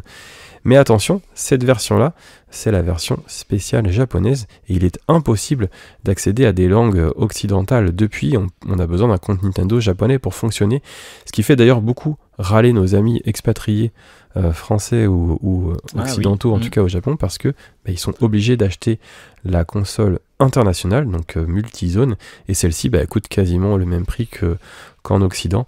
Et alors c'est un move qui n'est pas forcément idiot de la part de Nintendo, ça leur permet d'éviter les scalpers, parce que le yen est tellement faible qu'ils ne peuvent pas augmenter le prix artificiellement de leur Switch 2 au Japon, mais il ne faut pas non plus qu'elle soit achetée en masse pour être sortie du territoire japonais et être vendue à l'étranger. Donc les deux principaux jeux qui ont été annoncés sur la Switch 2, un jeu exclusif de Nintendo, ce sont Mario Kart World et Donkey Kong Bonanza.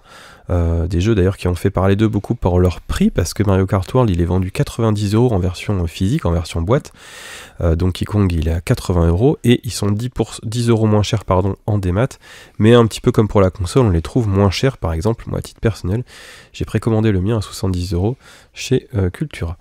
Il y a aussi le jeu Welcome Tour. Alors pendant la présentation, c'est vrai qu'on trouvait ça un petit peu étrange qu'ils le fassent payer. On a l'impression que c'est juste un petit tuto pour rentrer dans la Switch, alors qu'on avait Astro Bot par exemple qui était gratuit sur la PS5, un jeu de plateforme quand même de 4 ou 5 heures. Et bien le Welcome Tour qui est vendu 1000 yens, donc à peu près 6-7 €, on se disait mais pourquoi ils font ça? En fait apparemment c'est plus complet qu'on le pensait, c'est juste eux qui l'ont mal présenté. Mais en tout cas, je pense que je me laisserai tenter, parce qu'il y a 1 mois et demi d'écart entre Mario Kart World qui sort avec la console et Donkey Kong Bonanza qui sort lui le 17 juillet de mémoire. Alors est-ce que ces deux jeux t'ont intéressé, Charlie?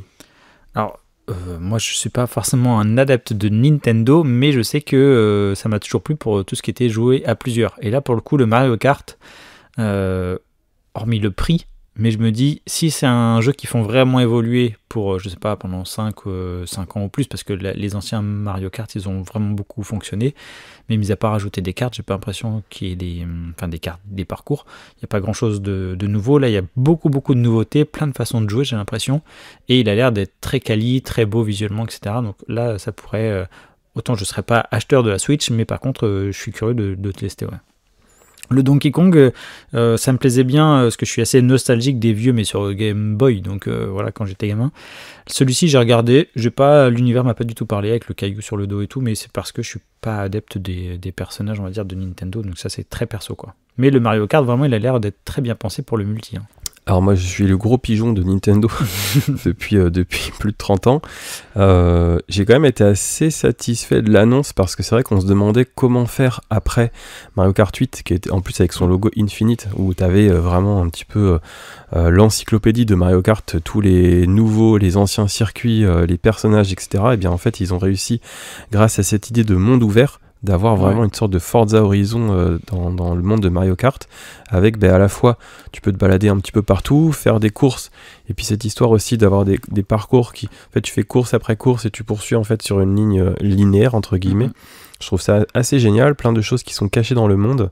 Et puis l'animation des cartes, elle a l'air vraiment super, avec quelques mouvements aussi supplémentaires. Beaucoup de persos, et je crois qu'il y a même un mode alors qui te pénalise, mais si tu passes par exemple devant un raccourci que tu veux faire marche arrière, tu peux faire marche arrière pour le prendre. Alors ça te ralentit par rapport aux autres dans la course.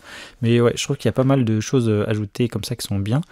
Et beaucoup d'utilisation d'options pour le multi dont tu nous parleras après, qui est lié directement à la console elle-même. Ouais, en tout cas, je trouve qu'ils ont bien réussi à renouveler la licence et je suis certain qu'on va beaucoup s'amuser et pendant plusieurs années, comme tu l'as dit. Et pour Donkey Kong Bonanza, je suis assez ravi qu'il y ait quand même un Donkey Kong en 3D qui arrive parce que la dernière fois sur Nintendo 64, c'était quand même pas ça. Ouais. Or, moi, je suis quand même assez fan de Donkey Kong, surtout depuis Donkey Kong Country. Donc on a l'impression vraiment que c'est le jeu de plateforme 3D qui remplace l'habituel Mario. Je pense qu'il va y avoir un gimmick de gameplay là qu'ils ont montré qui va être assez intéressant. A priori, les journalistes qui ont pu l'essayer justement à Paris là ou dans d'autres villes disent qu'il est vraiment très, très agréable. J'ai aussi hâte, je pense, de le faire. Et ce qui est assez rigolo, parce que ce qui m'a fait penser pendant la présentation, c'est que Mario Kart World, moi, il m'a fait penser à Diddy Kong Racing, donc on était sur Nintendo 64, donc on est vraiment toujours dans cet univers de Donkey Kong, et on voit qu'après le film Super Mario, ils ont vraiment envie de pousser ce personnage. Donc évidemment, il y a eu d'autres jeux d'annoncer et présentés, notamment des upgrades, tout simplement. Donc par exemple sur les deux jeux Zelda de la Switch, les deux exceptionnels, Breath of the Wild et Tears of the Kingdom, ou encore Kirby.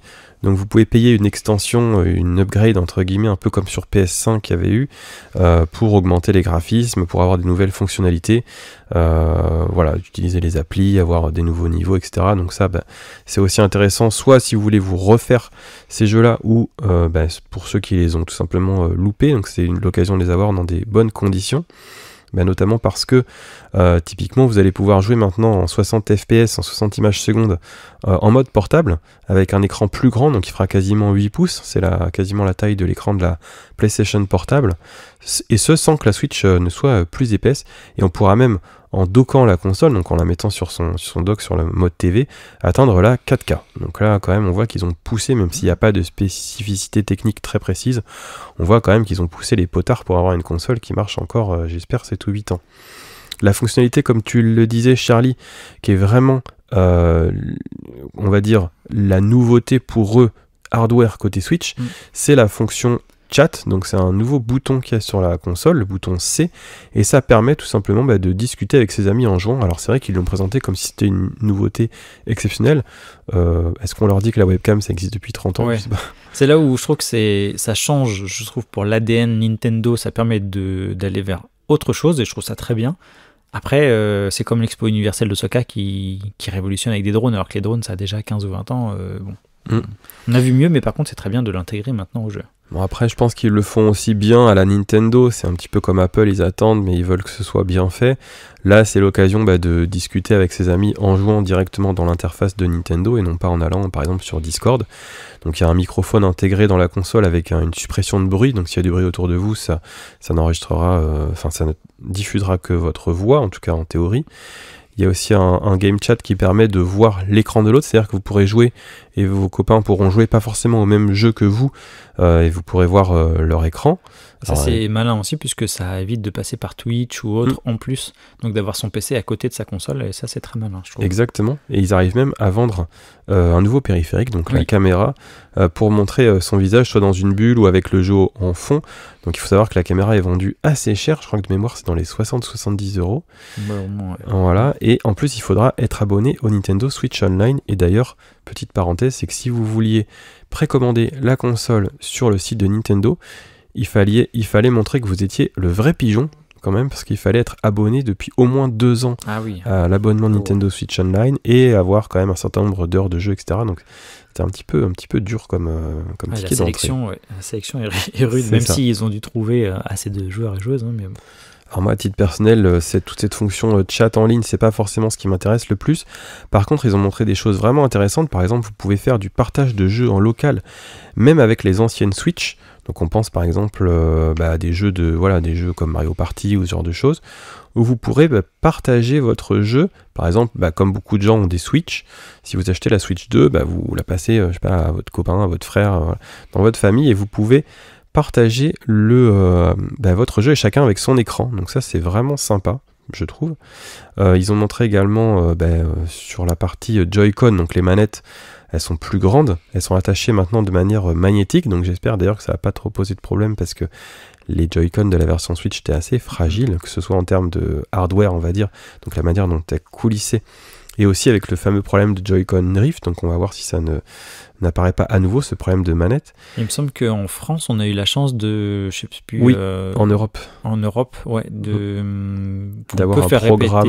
réparer oui. ces manettes gratuitement par Nintendo, du coup. Ouais, mais il fallait les envoyer, ça prenait plusieurs semaines, je crois, donc c'était aussi, il y avait quand même des mais contraintes. Ça soulignait bien qu'il y avait un problème de fabrication dès le départ. Ouais. Et du coup, pour finir sur ces Joy-Con, les boutons L et R, SL et LR pour le coup, sont plus grands, donc sans doute plus sympa quand on va jouer en mode horizontal. Et les Joy-Con peuvent aussi servir de souris, donc ça, à voir ce que ça va donner au réel. Donc on aura toujours des cartouches, même si on sent que tous les constructeurs essayent maintenant de passer au démat. Ces cartouches maintenant seront rouges sur la Switch 2. Et évidemment, ce qui était très attendu, c'est que les jeux Switch 1 sont compatibles sur la Switch 2, en tout cas pour la grande majorité. Et bon, là on a parlé beaucoup de Nintendo, il y a eu pas mal de jeux d'éditeurs tiers qui ont été présentés, dont un portage de Elden Ring, fameux jeu Charlie, donc tu nous parles régulièrement, et c'est normal. Et From Software, donc l'éditeur, a aussi présenté un nouveau jeu qui s'appelle Dusk Bloods. Donc c'est un jeu multijoueur, si je ne me trompe pas, et qui est un peu un mélange d'Elden Ring et de Bloodborne, on a l'impression. Okay. Donc, et ce, en exclusivité sur la Switch 2. Et si je dis pas de bêtises, je crois que ce fameux bouton C sur la manette, c'est la première fois où une console sort avec un bouton entre guillemets payant, dans le sens où ce bouton ne sert que si on est abonné au bon abonnement de Nintendo. Exact. Donc si vous n'avez pas de podcast actu le mois prochain, ça veut dire qu'on sera en train de jouer à Mario Kart au bureau. Sans doute. Et vu que je n'ai jamais trop joué à Mario Kart, je pense que je serai le dernier. Toujours en partie pop culture, le Time Magazine a dévoilé sa célèbre rubrique annuelle concernant les 100 personnalités les plus influentes de 2025. Alors ça, je trouve ça toujours étonnant parce qu'on est toujours qu'au mois d'avril. Mais passons, et on parle là par contre de créateurs et créatrices de tendances culturelles. Et parmi ces personnes figurent 3 japonais. Donc dans la catégorie icône, on a le chanteur Yoshiki de X Japan, qui a aussi composé d'ailleurs des musiques pour des licences phares de jeux vidéo ou d'animés comme Saint Seiya ou Attaque des Titans, pour ne citer que. Et une autre personne qui a été citée dans la catégorie icône, c'est Yoshitomo Nara, qui a notamment illustré le roman Hinagiko no Jinsei. Donc c'est vrai qu'il a un style très particulier, assez enfantin, donc dans ses peintures, dans ses sculptures, mais aussi il a fait des collaborations avec des marques de vêtements, donc dans le monde de la mode. Et si vous ne savez pas à quoi ça ressemble, ce sont souvent des visuels avec des enfants et des grands yeux. Donc c'est assez particulier, mais en tout cas ça fait partie des 100 personnes les plus influentes par rapport au monde, aux tendances culturelles. Et enfin, on va citer l'acteur Hiroyuki Sanada, qui a joué dans la série Shogun. Il avait été récompensé pendant les Emmy Awards par exemple, entre autres. Donc là c'est dans la catégorie artiste. Donc on est content aussi que 3 japonais soient mis à l'honneur pour cette récompense-là du Times. Ouais, pour le coup, à la fois Hiroyuki Sanada et puis Yoshiki, ils n'ont pas volé leur place. Je connais un peu moins Yoshitomo Nara, mais c'est vrai que Sanada, il a joué dans des dizaines et des dizaines de films, il a une carrière assez énorme et puis un style qui est très reconnaissable, enfin un visage pardon qui est très reconnaissable. Et il a joué aussi dans beaucoup de films et de séries étrangères, enfin américains. Et Yoshiki, légende.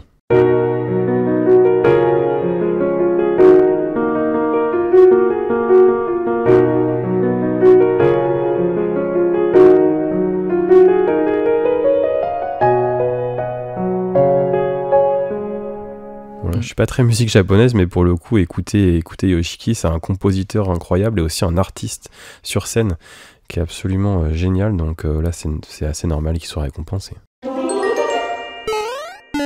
Et là, on va parler d'un film d'animation, un petit peu la news nostalgie, parce qu'on va parler d'Amer Béton. Alors peut-être que vous ne connaissez pas, le titre japonais c'est Tekkonkin Kurit. C'est un film de 2006 qui avait tout simplement disparu des écrans et du streaming légal depuis des années. Donc ça, c'est un peu aussi le problème du démat.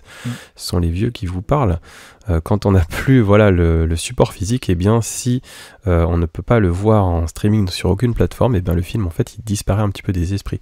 Donc grâce à Journal du Japon, on a appris que le film était revenu dans les étalages depuis 2 mois maintenant, depuis le 26 février. Il y a une nouvelle édition du DVD et du Blu-ray qui sont disponibles, et c'est l'occasion de vous jeter sur ce film qu'on vous conseille absolument. Donc un film qui a été animé par le fameux studio d'animation 4 degrés, 4C, je sais pas comment on le dit. C'est un film de quasiment 2 heures, qui est en 3 actes et qui est réalisé par un Américain, donc c'est assez peu commun. Ce réalisateur, c'est Michael Arias, donc qui avait déjà travaillé sur les Animatrix. Et Amer Béton, donc vous connaissez si vous êtes amateur, c'est tiré de l'œuvre de Taiyo Matsumoto, donc un manga qui a été publié entre 93 et 94 au Japon. Donc au début, cette œuvre a été détestée au Japon, même retirée de la vente, et puis c'est devenu culte, et l'adaptation en film lui a bien rendu hommage. Alors le pitch de l'histoire, c'est 2 frères inséparables, qui s'appellent Noir et Blanc, et qui vivent dans le labyrinthe urbain de Takalamachi, donc ça veut dire la ville trésor. Et donc cette ville est un monde très coloré où les Yakuza organisent des opérations immobilières, détruisent des vestiges passés de la ville et où les garçons, les enfants en fait se battent pour le territoire. Donc Noir et Blanc vont tenter de stopper les Yakuza, mais seront-ils de taille car il y a d'autres antagonistes qui apparaissent. Des orphelins, des enfants perdus. Des délinquants qui prétendent faire respecter leurs lois dans les rues de Trésorville. Ils peuvent voler en plein ciel. La seule loi qu'ils connaissent, c'est la loi de la jungle. Nous sommes sur leur terrain de jeu, sous-estimez-les et vous mordrez l'asphalte. C'est un film qui va aborder l'amour, la fraternité, les luttes de pouvoir, la mafia donc avec les Yakuza, et puis des questions sociétales aussi en fond. Et côté réalisation, on a un style vraiment très particulier, avec des décors peints à la main, une animation qui est vraiment exceptionnelle, un peu un style caméra à l'épaule, et tout ça agrémenté de la musique du groupe Played, qui n'est pas pour nous déplaire.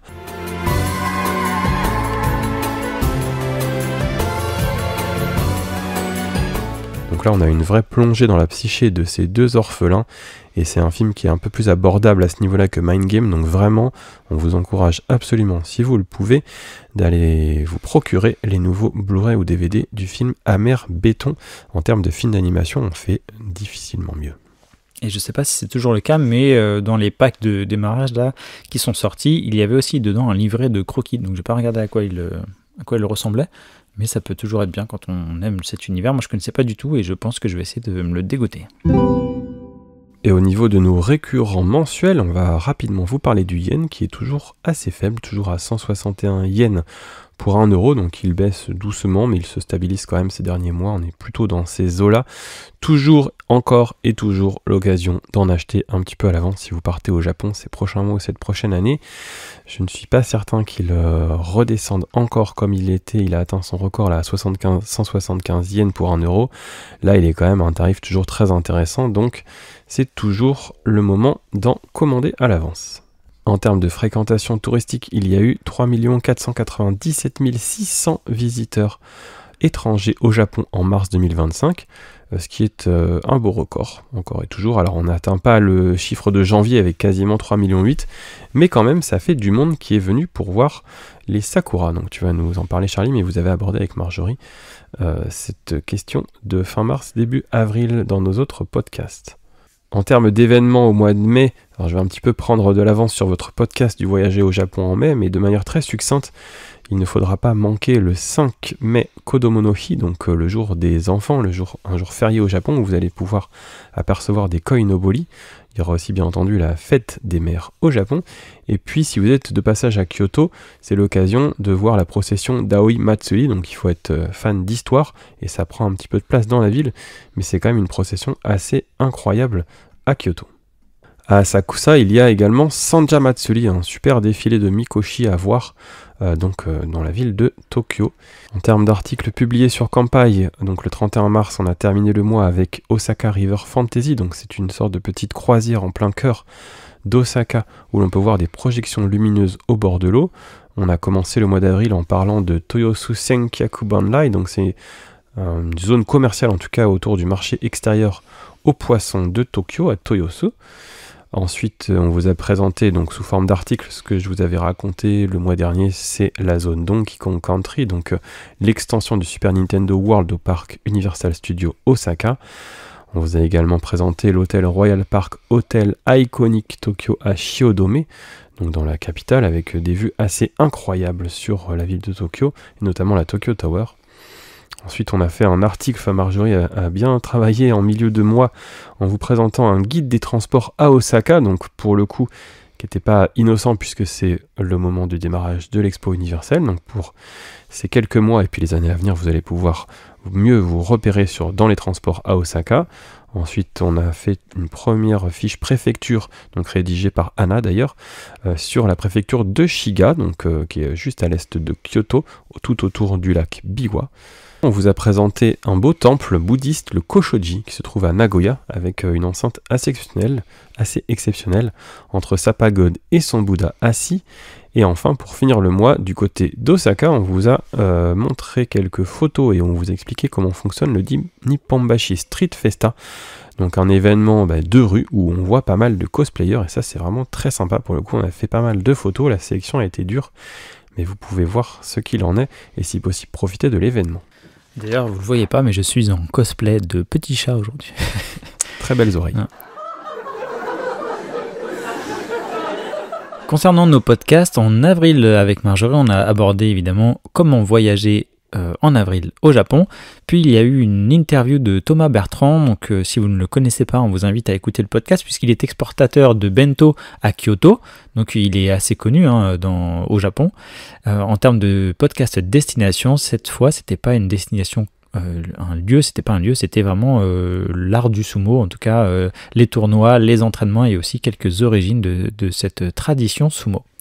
En mai, nous allons parler évidemment avec Marjorie le 7 mai, voyager au Japon en mai, puis le 14 mai sera diffusé un podcast qui sera l'interview que tu vas mener, Gaël, d'un tatoueur au Japon, donc il s'appelle Ensei, il est spécialisé donc il fait exclusivement d'ailleurs du tatouage traditionnel japonais. Le 21 mai, on diffusera le podcast Destination dédié à l'île d'Okinawa. Il y aura une grosse partie histoire, si je ne me trompe pas, écrite et peut-être même narrée par Kelly. On va parler vraiment de l'archipel d'Okinawa, pour le coup, pas seulement de l'île principale. Enfin, vous allez parler. Et enfin, on terminera avec le 28 mai, ou alors ce sera peut-être diffusé le 4 juin, le podcast Actualité. Et Gaël, je te laisse la main pour remercier évidemment les soutiens de campagne. Oui, donc ce sont les lecteurs et lectrices donc, qui nous écoutaient, qui commandent le pack soutien campagne. Donc c'est le pack qui contient l'ensemble de nos 5 livres physiques, 5 livres papier pour préparer son voyage au Japon, ainsi que nos livres d'apprentissage du japonais qui sont au format e-book pour le coup. Donc on a un pack soutien qui ce mois-ci a été acheté par Jacques D, Fabio F, Florent B et Pierre-Yves N. Donc merci beaucoup pour votre soutien. Vous avez tous reçu tous ces livres et ces e-books directement chez vous et dans votre boîte email. Et nous, ça a pu nous encourager à poursuivre notre activité. Et on tient également à remercier très chaleureusement Nadège qui nous a fait un don directement sur la boutique Campagne. Donc vous allez sur campagne.fr/boutique et vous avez l'ensemble de nos livres qui sont proposés. C'est vrai qu'on ne parle pas souvent de la section dons, on ne fait pas trop de pub, mais si vous avez déjà les livres ou si vous ne voulez pas vous offrir les livres, eh bien vous pouvez toujours donner quelque chose à Campagne en tout cas, puisque comme vous le remarquez, tous les contenus sinon sont gratuits et il n'y a pas de publicité non plus, ni sur nos newsletters, etc. Et si vous n'avez pas le budget, ce que l'on comprend tout à fait, pour nous soutenir, eh bien il y a une manière très simple et gratuite de nous soutenir, c'est de mettre 5 étoiles sur les plateformes. Donc voilà, sur Spotify, sur Apple Podcasts, sur YouTube, mettre un petit commentaire également pour encourager. C'est assez important pour l'algorithme, pour faire en sorte que notre podcast soit écouté par un peu plus de monde qui s'intéresse au Japon. Voilà, 5 étoiles, un petit commentaire sur le podcast, ça fait toujours plaisir, ça fait du bien et ça nous permet de poursuivre notre activité en voyant que y a de plus en plus de monde qui nous écoute et ça c'est vraiment une bonne motivation pour nous. Eh bien Gaël, on va se retrouver très bientôt, en tout cas pour les actualités, et je te remercie pour le temps accordé. On remercie aussi, même si elle n'est pas avec nous dans la même pièce, Anna, qu'on va retrouver prochainement dans les podcasts. Et j'en profite pour vous remercier évidemment chaleureusement toutes et tous pour votre écoute et le partage de ce podcast auprès de vos proches et de vos amis. On vous dit à très bientôt et je te dis au revoir Gaël. Salut Charlie. Au revoir. Retrouvez plus d'actualités Japon sur nos podcasts.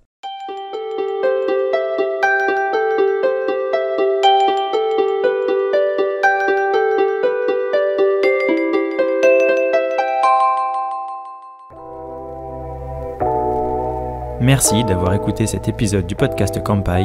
Nous espérons qu'il vous a plu et que vous en avez appris plus sur le Japon. N'oubliez pas de vous abonner sur votre plateforme de podcast préférée, de nous noter 5 étoiles si vous le souhaitez, et on vous dit à bientôt pour le prochain épisode.